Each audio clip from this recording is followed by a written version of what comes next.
Hey y'all, welcome to the 2434 podcast where anything is possible we learn from our wins and losses. Heck speaking, and I'm here to give you an update about the NBA offseason. In this episode, we're going to talk about my predictions for this upcoming season. With all that being said, let's get it. To start, we'll be talking about the Western Conference with the Northwest Division. The teams that are included in the division are the Oklahoma City Thunder, the Minnesota Timberwolves, the Portland Trail Blazers, the Utah Jazz, and finally, the NBA championship winning Denver Nuggets. The Nuggets, who won the chip last year,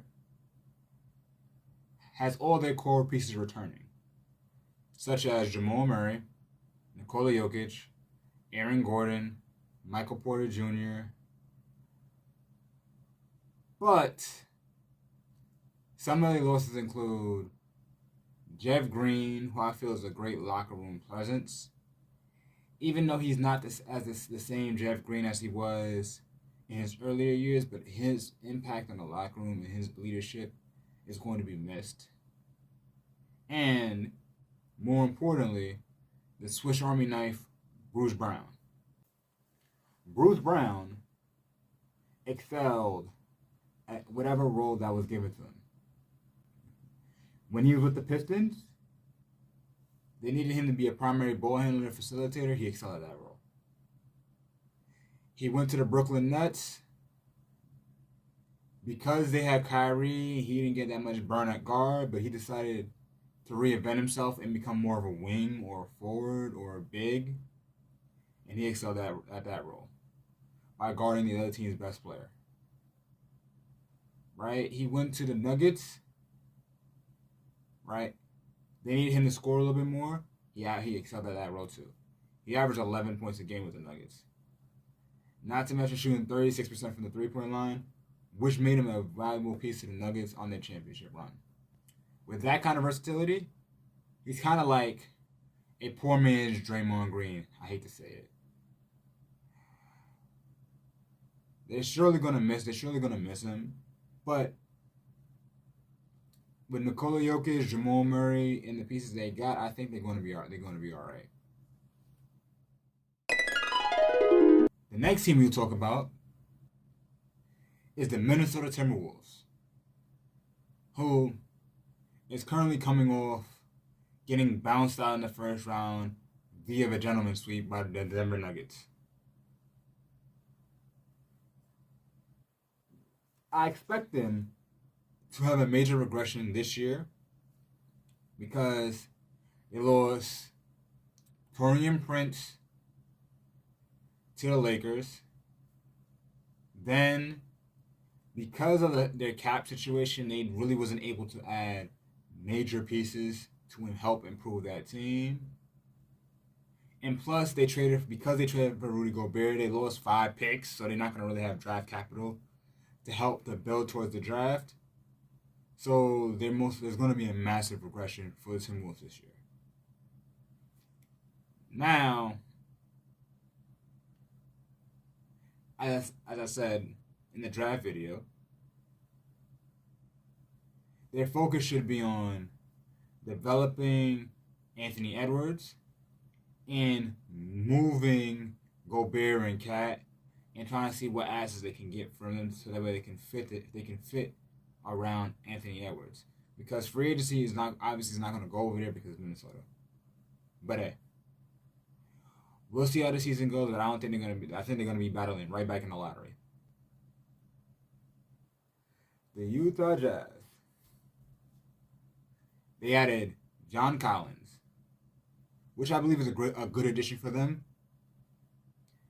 Especially since I don't know how Lowry's military requirements is going to be. So if he has to show up for 6 months, but he can make it back for the NBA season, it may be great. But if he's stuck over there, we don't know. But I believe if best case scenario he doesn't have to really serve or fight, he can come in and pair with John Collins. John Collins could be the slashing big to Lowry's sharpshooting and floor spacing. So I think their games will correlate and overlap. Then they signed Jordan Clarkson, who I feel is a good piece off the bench and a good starting guard. So the only thing they really need is like a pure point guard, right? And I think they can be all right. John Collins is going to come back with a point to prove because guess what? After the year, he became an all-star. Hey, y'all. Sorry for the random cut, but I want to make a quick correction. John Collins never was an all-star, but he averaged 21 points and 10 rebounds in his best season, which are all-star numbers. But with that being said, hope all is well, and let's get back into the video. He suddenly regressed, and we don't know why. So it could be he could have a bounce back season this year, but I honestly think it's gonna be a good trade. It's a good addition for both teams, and I think the Utah Jazz is probably gonna be around the 6th seed this year. The second to last team I'll be talking about is the Portland Trail Blazers. This season depends on how or what they get back from Damian Lillard. The Blazers have enough assets on their team with Anthony Simons, Jeremy Grant, and Scoot Henderson to make the play-in or make the playoffs, but that all depends on who they get back from Dame. Sadly, Damian Lillard is playing hardball and is demanding that he's the only team he's playing for is the Miami Heat. So if he holds out from the Portland Trail Blazers, now it's going to be a lot difficult because if they don't add any pieces from the Damian Lillard trade, they're going to end up most likely in the lottery. Finally, the team with the most upside, the Oklahoma City Thunder.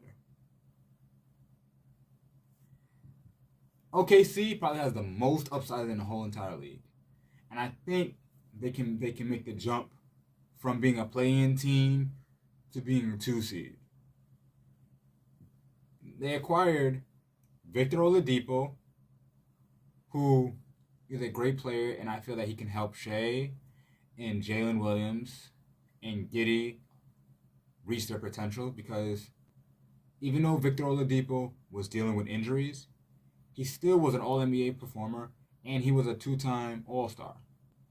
They acquired Davis Bertans from the Dallas Mavericks, who's a solid stretch big, and with him, it can help with floor spacing that the Thunder desperately needed. Chet Holmgren is finally making his NBA debut this season, and we get an opportunity to see how he's going to impact the Oklahoma City Thunder. Okay. If pattern serves well, every player who takes their rookie year off tends to come back their second year a lot better. Julius Randle, Joel Embiid, Blake Griffin. With all three of those guys, and not to mention Ben Simmons, even though Ben Simmons has been playing like, we'll get on him. I'll get to him when we talk about the Brooklyn Nets. Josh Giddey just had a season where he averaged 16, 8, and 6. So he's only going to improve going into his third year. The rookie they drafted after Chet, Jalen Williams, had a solid year. And I would sit there and say it's due to Chet not being there because Chet will most likely receive all those touches. He averaged 14 points a game and like 5 rebounds. So he's only going to improve, barring if he gets his consistent role.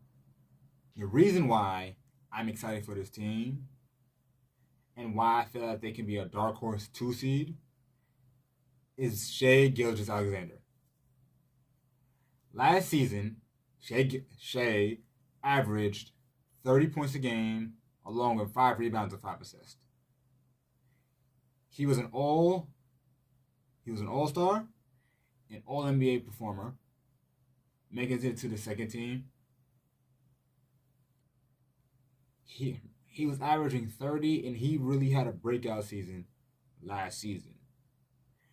And if he can capitalize and continue along with that momentum, I feel that the Oklahoma City Thunder can be a repeat or what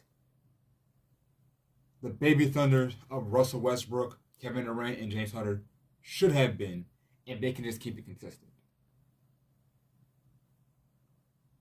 Overall, the sky's the limit for them, and I tip my hat off to Oklahoma City's management and owners because their player development and their talent development, excellent.